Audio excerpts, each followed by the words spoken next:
Hello everyone. இன்னைக்கு நம்ம இந்த வீடியோவில் ரொம்ப இம்பார்ட்டண்ட்டான ஒரு கான்செப்ட் பார்க்க போகிறோம். Imperative sentence. இம்பரேட்டிவ் சென்டென்ஸ்னால் என்ன, அது எப்படி யூஸ் பண்ணணும், ரெகுலர் வேர்பில் இம்பரேட்டிவ் சென்டென்ஸ் வந்தால் எப்படி யூஸ் பண்ணணும், இர்ரெகுலர் வேர்பில் இம்பரேட்டிவ் சென்டென்ஸ் வந்தால் எப்படி யூஸ் பண்ணணும் அப்படின்னு நம்ம தமிழில் கம்பேர் பண்ணி இந்த வீடியோவில் பார்க்கலாம். ஓகே, ஸோ இம்பரேட்டிவ் சென்டென்ஸ்னால் என்னென்னு பார்க்கலாம். அதுக்கு ஃபஸ்ட்டு நம்ம ஒரு சாதாரணமான ரெகுலரான ஒரு வேர்பு என்னென்ன மாதிரி டிஃப்ரெண்ட் ஃபார்மில் வருதுன்னு பார்க்கலாம். இப்போ ட்ரிங்கன் அப்படின்னா டு ட்ரிங்க்கு. இது நம்ம நார்மல் சிம்பிள் சென்டென்ஸில் பேசும்போது நான் காஃபி குடிக்கிறேன், இஷ் ட்ரிங்க் கஃபே. நீ காஃபி குடிக்கிறாய், தூ ட்ரிங்க்ஸ் கஃபே. அவன் காஃபி குடிக்கிறான், ஏர் ட்ரிங்க்ட் கஃபே. அது மாதிரி காஃபி குடிக்கிற வேலையை நான் செய்யலாம், நீ செய்யலாம், அவன் செய்யலாம், அவள் செய்யலாம், நம்ம எல்லாம் செய்யலாம். ஸோ ஒரு சிம்பிள் சென்டென்ஸில் ஒரு வேலை நடக்குதுன்னா அது நடக்குதுன்னு நம்ம சொல்கிறது ஒரு சிம்பிள் சென்டென்ஸ். இதே இம்பரேட்டிவ் சென்டென்ஸ்னால் என்னென்னா, நம்ம பேசுகிற ஆள்கிட்டேயோ இல்லை நம்ம எழுதுறத படிக்கிறவங்ககிட்டயோ டைரெக்டாக ஒரு விஷயத்தை செய்யுங்க அல்லது செய்டா அப்படின்னு சொன்னால் அது இம்பரேட்டிவ் சென்டென்ஸ். நம்ம டே டு டே லைஃப்பில் நிறைய இம்பரேட்டிவ் சென்டென்ஸ் யூஸ் பண்ணுறோம். யாரையாவது பார்த்து ஒரு விஷயத்த பண்ணுடா, டே வாடா, டே போடா, டே ஃபேனை போடுறா, டே கதவை சாத்துடா, டே உள்ளே வாடா, டே வெளியில் போடா அப்படின்னு நம்ம ஒருத்தரை பார்த்து ஒரு விஷயத்த பண்ணுடா. நம்மளோட வயசில் பெரியவங்க ஒரு ப்ரொஃபஸரை பார்த்து பண்ணுங்க, காஃபி குடிங்க, உள்ளே வாங்க, வெளியில் போங்க அப்படின்னு ஒருத்தரை பார்த்து டைரெக்டாக ஒரு விஷயத்த பண்ணுங்கன்னு சொன்னால் அது imperative sentence. Any direct instruction to your listener or to your reader is called imperative sentence. So இத்தனை சப்ஜெக்டில் நல்லா பார்த்தீங்கன்னா நம்ம எதிர்க்க பேசுகிறவங்கள நம்ம imperative sentence சொல்லக்கூடிய சுச்சுவேஷன் இந்த 3 இடத்துல மட்டும்தான் வரும். ஒன்று, கேஷுவலாக நம்ம எதிர்க்க இருக்கிற நம்ம ஃப்ரெண்டுக்கிட்ட, நம்ம பிரதர்கிட்ட, கசின்கிட்ட நீ வா போன்னு காஃபி குடிடா அப்படின்னு சொல்லுவோம். தூ ட்ரிங்க்ஸ்ட் கஃபே அப்படின்னா நீ காஃபி குடிக்கிறாய் அப்படின்னு அர்த்தம். அவனை காஃபி குடிடான்னு சொல்கிறது இம்பரேட்டிவ் சென்டென்ஸ். அது எப்படின்னு நம்ம பார்க்கலாம். இதே நம்ம முன்னாடி 2-3 ஃப்ரெண்ட்ஸ் இருக்காங்க, சின்ன பசங்க 2-3 பேர் இருக்காங்கன்னா நீங்கள்லாம் காஃபி குடிச்சிட்ருக்கீங்கடா அப்படின்னு சொல்கிறது இயர் ட்ரிங்க்ட் கஃபே. காஃபியை குடிங்கடா அப்படின்னு சொன்னால் அது இம்பரேட்டிவ் சென்டென்ஸ். இதே நம்ம முன்னாடி ப்ரொஃபஸர் இருக்கார், நீங்கள் காஃபி குடிச்சிட்ருக்கீங்க அப்படின்னு அவருக்கு ஒரு இன்ஃபர்மேஷன் சொன்னீங்கன்னா அது ஜி ட்ரிங்கன் கஃபே. இதே காஃபி குடிங்க அப்படின்னு சொன்னீங்கன்னா ட்ரிங்கன் ஜி கஃபே. ஸோ இதை இம்பரேட்டிவ் சென்டென்ஸாக மாற்றணும்னா ஃபார்மலாக இருந்தால் ஜி போடணும். அதாவது உங்கள் ப்ரொஃபஸர், உங்கள் பாஸு, உங்களோட வயசில் பெரியவங்க கிட்ட போயிட்டு காஃபி குடிங்க அப்படின்னு அவங்கள ஒரு வேலை செய்ய சொல்கிறீங்க அப்படின்னா ஜெர்மனில் ஜி போடணும். வெறும் ட்ரிங்க் காஃபின்னு சொல்லக்கூடாது, ட்ரிங்கன் ஜி கஃபே. இதே ப்ரொஃபஸர் இல்லை, உங்கள் பாஸ் இல்லை, மேனேஜர் இல்லை, உங்கள் ஃப்ரெண்டுக்கிட்ட போய் காஃபி குடிடா, ட்ரிங்க் காஃபின்னு சொன்னீங்கன்னா ஜெர்மனில் தூ ட்ரிங்க்ஸ்ட் கஃபே இருக்குல்ல, அந்த தூ கான்ஜுகேஷனில் எஸ்டியை ரிமூவ் பண்ணணும். காஃபி குடிடான்னு நம்ம எப்படி ஜெர்மனில் சொல்லுவோம், ட்ரிங்க் கஃபே. இதே ஒரு ஃப்ரெண்டு இல்லை, 2-3 ஃப்ரெண்ட்ஸ் இருக்கானுங்க, அவங்கக்கிட்ட போய் காஃபியை கொடுத்துட்டு டேய் காஃபியை குடிங்கடா அப்படின்னு சொல்கிறோன்னா இயர் ட்ரிங்க்ட் கஃபே. அதாவது நீங்கள் எல்லோரும் காஃபியை குடிங்கடா, குடிச்சிட்ருக்கீங்கடான்னு சொல்கிறது இயர் ட்ரிங்க்ட் கஃபே. அதே வேலையை செய்யுங்கடா, காஃபியை குடிங்கடா அப்படின்னு சொன்னால் ட்ரிங்க்ட் கஃபே. அந்த இயர் மட்டும் நம்ம ரிமூவ் பண்ணணும். இந்த 3 வேரியேஷன் தான் இம்பரேட்டிவ் ஃபார்மில் வரும். ஸோ ரெகுலராக வர ஒரு வேர்பு இம்பரேட்டிவ் சென்டென்ஸில் எப்படி வருதுன்னு நிறைய எக்ஸாம்பிள் வச்சு பார்க்கலாம். ஃபஸ்ட்டு எக்ஸாம்பிள் சென்டென்ஸ் பார்த்தீங்கன்னா, cook dinner for our family. ஒருத்தரை பார்த்து எங்கள் குடும்பத்துக்காக கொஞ்சம் சமைங்க அப்படின்னு சொல்கிறோம். ஸோ நம்ம யாரை பார்த்து சமைக்க சொல்கிறோன்றதை பொறுத்து நம்ம வித்தியாசமாக சொல்லுவோம்.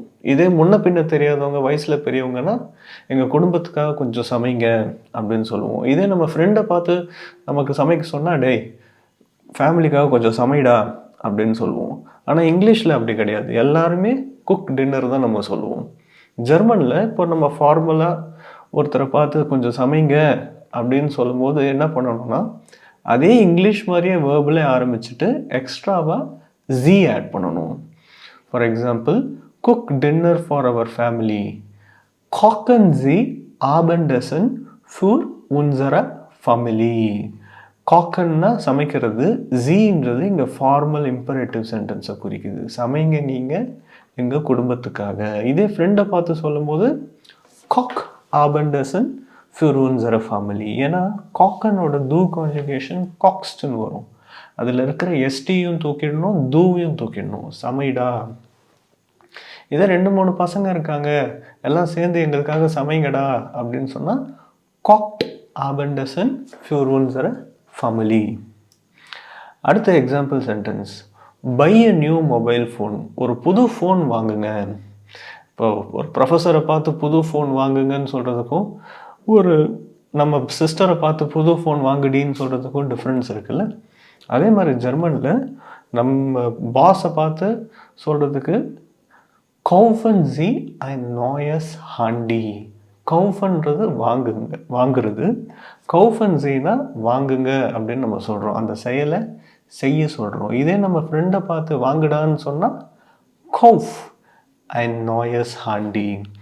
இதே 2-3 குட்டி பசங்க இருக்காங்க, எல்லாரும் சேர்ந்து ஒரு ஃபோன் வாங்குங்கடா, புது ஃபோன் வாங்குங்கடான்னா கௌஃப்ட் ein neues Handy. கேஷுவல் ப்ளூரலுக்கு இயர் கான்ஜுகேஷன் யூஸ் பண்ணுறோம். கேஷுவல் சிங்குலருக்கு தூ கான்ஜுகேஷன் யூஸ் பண்ணிவிட்டு எஸ்டியை ரிமூவ் பண்ணுறோம். இப்போ நான் சொல்கிறது ரெகுலர் வேர்புக்கு. கம் இயர், இங்கே வாங்க அப்படின்னு கூப்பிட்றோம்ல தமிழில். நம்ம ப்ரொஃபஸரை பார்த்து இங்கே வாங்க அப்படின்னு கூப்பிட்டா காமன் ஜி இயர். காமன்னா வருவது, காமன் ஜீனா வாங்க நீங்கள் இங்கே. இதே ஃப்ரெண்டை பார்த்து வாடா இங்கன்னா காம் இயர். ஏன்னா காமனோட தூ கான்ஜுகேஷன் எஸ்டி வரும். அந்த எஸ்டியை ரிமூவ் பண்ணிவிட்டு காம்ஸ்ட், காம் இயர். இதே 2-3 குட்டி பசங்க இருக்காங்க, எல்லாரும் இங்கே வாங்கடா அப்படின்னா காம்ட் இயர். அதே போல் கதவை தரங்க தயவு செய்து, please open the door. Open அப்படின்னா ஊஃப்னன், ஓப்பன்னா ஊஃப்னன். இதே வயசில் பெரியவங்க நம்ம பாஸை பார்த்து கதவை தராங்கன்னா ஊஃப்னன் ஜி தி டூ பிட்ட. இதே நம்ம ஃப்ரெண்டை பார்த்து கதவை தரடா அப்படின்னா ஊஃப்ன தி டூ பிட்ட. இப்போ ஊஃப்னனோட தூ கான்ஜுகேஷன் பார்த்தீங்கன்னா ஊஃப்னஸ்ட் வரும். ஓம்லோட் டபுள் எஃப் என்இஎஸ்டி. அதில் எஸ்டி ரிமூவ் பண்ணால் நமக்கு என்ன கிடைக்கும்? ஊஃப்ன தி டூ பிட்ட. அதே ப்ளூரல்னா ஊஃப்னட் தி டூ பிட்ட. அதே மாதிரி அடுத்த எக்ஸாம்பிளில் பார்த்தீங்கன்னா கோ டு பெட், பெட்டுக்கு போங்க. இப்போ ஃபார்மலாக ஒருத்தரை பார்த்து சொல்கிறோம் அப்படின்னா கேஹன் ஜி இன்ஸ் பெட். இதே ஒரு சின்ன பையனை பார்த்து டே பெட்டுக்கு போய் படுறா அப்படின்னா கே இன்ஸ் பெட். ஏன்னா தூ கான்ஜுகேஷனில் கேஸ்ட் வரும், அதில் எஸ்டி ரிமூவ் பண்ணிவிட்டு கே. இதே ப்ளூரல்னா கேத் இன்ஸ் பெட். அதே போல் கொஞ்சம் தண்ணி குடிங்க அப்படின்னு நம்ம வயசான ஒருத்தர் வந்து வீட்டில் வந்திருக்காரு, அவர்கிட்ட தண்ணி குடிச்சிட்டு நாங்கள் கொஞ்சம் தண்ணி குடிங்க அப்படின்னு ஜெர்மனில் சொன்னீங்கன்னா ட்ரிங்க்குக்கு வந்து ட்ரிங்கன், ட்ரிங்கன் ஜி எத்வாஸ் வசர். இதே ஒரு சின்ன பையனா ட்ரிங்க் எத்வாஸ் வசர். குட்டி பசங்க 2-3 பேர் இருந்தாங்கன்னா ட்ரிங்க் எத்வாஸ் வசர். க்ளோஸ் த டோர், க்ளோஸ் அப்படின்னா ஜெர்மனில் ஷ்லீசன் அர்த்தம். ரொம்ப மரியாதையாக சொன்னோன்னா ஷ்லீசன் ஜி தி டூர். கதவை மூடுடா அப்படின்னா ஷ்லீஸ்ட், தூ கான்ஜுகேஷனில் எஸ்டி ரிமூவ் பண்ணிவிட்டு ஷ்லீஸ் தி டூர். ஷ்லீஸ்ட் தி டூர்ன்றது ப்ளூரல். அதே மாதிரி ஒரு கடிதம் எழுதுங்க, ரைட் அ லெட்டர் அப்படின்னு ஃபார்மலாக சொன்னால் ஷ்ரைபன் ஜி ஐன் ப்ரீஃப். ப்ரீஃப் அப்படின்னா கடிதம். இதே ஒரு சிங்கிள் ஒரு ஃப்ரெண்டு பார்த்து சொல்கிறோம், ஒரு கேஷுவலாக இருக்கிற ஒருத்தர்கிட்ட போய் டேய் லெட்டர் எழுதுறா அப்படின்னா ஷ்ரைப் ஐனன் ப்ரீஃப். எல்லாரும் சேர்ந்து ஒரு லெட்டர் எழுதுங்கடான்னா ஷ்ரைட் ஐனன் ப்ரீஃப். இப்போ ஃபார்மலில் சிங்குலர் ப்ளூரல் ரெண்டுத்துக்குமே இதான். இப்போ 2-3 பேர் சேர்ந்து வயசானவங்கெல்லாம் சேர்ந்து எல்லாரும் சேர்ந்து லெட்டர் எழுதுங்க அப்படின்னு சொல்கிறதுனாலும் ஷ்ரைபன் ஜி ஐனன் ப்ரீஃப். லேர்ன் ஜெர்மன், ஜெர்மன் கற்றுக்கோங்க அப்படின்னு மரியாதையாக சொன்னீங்கன்னா லெர்னன் ஜி டாய்ஷ். அப்படியே இங்கிலீஷ் மாதிரியே தான். ஒருத்தர் ஒரு விஷயம் பண்ணுங்கன்னா இங்கிலீஷ்லேயும் வேர்பில் ஆரம்பிக்கும், ஜெர்மன்லேயும் வேர்பில் ஆரம்பிக்கும். இதே ஃபார்முலா சொல்லணும்னா எக்ஸ்ட்ராவாக நம்ம ஜெர்மனில் ஜி போடணும். இதே ஃப்ரெண்டை பார்த்து ஜெர்மன் கற்றுக்கோடா அப்படின்னா லேர்ன்ஸ்ட்டு எஸ்டி ரிமூவ் பண்ணிவிட்டு லெர்னர் டாய்ஷ். இது மட்டும் ஒரு எக்ஸப்ஷனு. ஏன்னா லெர்னனோட டூ கான்ஜுகேஷன் லேர்ன்ஸ்டு தான். பட் வெறும் லெர்ன் அப்படின்னு எழுத முடியாது. இது ஒரு எக்ஸப்ஷன். லெர்னர் டாய்ஷ். 2-3 பேர் சேர்ந்து இருக்காங்க, எல்லாரும் சேர்ந்து ஜெர்மன் கற்றுக்கோங்கடா அப்படின்னா லேர்ன்ட் டாய்ஷ். வெளியில் விளையாடுங்க அப்படின்னு கொஞ்சம் ஃபார்மலாக சொல்கிறீங்க அப்படின்னா ஸ்பீலன் ஜி த்ரௌசன்.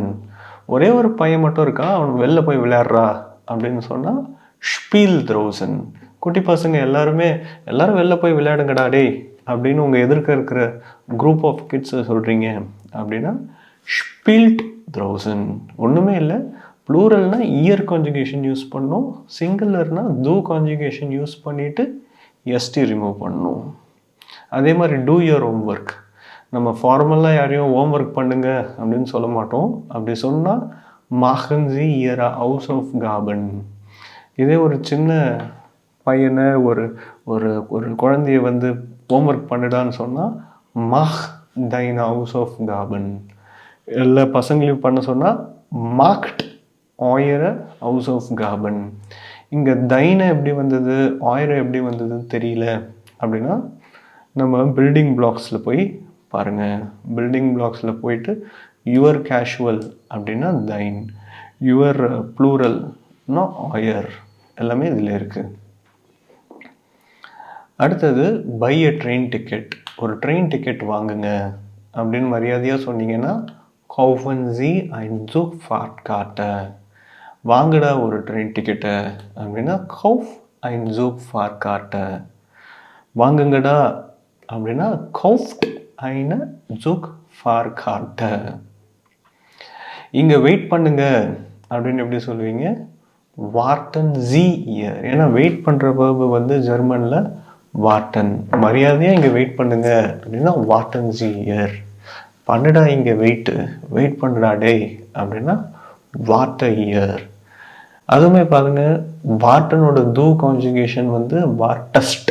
ஸோ எஸ்டி ரிமூவ் பண்ணிட்டா வார்ட. அதே மாதிரி வார்டட் ஹியர். கொஞ்சம் பேர் குரூப்பாக வெயிட் பண்ண சொல்லுங்க அப்படின்னா வார்டட் ஹியர்.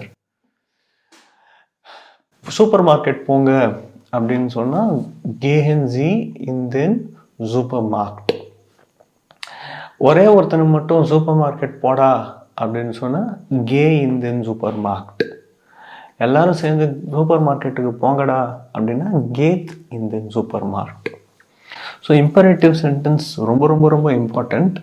நம்ம இப்போ பார்த்த எல்லா எக்ஸாம்பிளுமே வெறும் ரெகுலர் வேர்பு இம்பரேட்டிவ் சென்டென்ஸில் யூஸ் வந்தால் எப்படி யூஸ் பண்ணுறதுன்னு தான் பார்த்தோம். ஸோ போடா, வாடா, தண்ணி குட்றா, காஃபி குட்றா அப்படின்னு. இதே இர்ரெகுலர் வேர்போ செப்பரபிள் வேர்போ ஒரு இம்பரேட்டிவ் சென்டென்ஸில் வந்தால் எப்படி யூஸ் பண்ணுறதுன்னு அடுத்த வீடியோவில் பார்க்கலாம். தேங்க்யூ.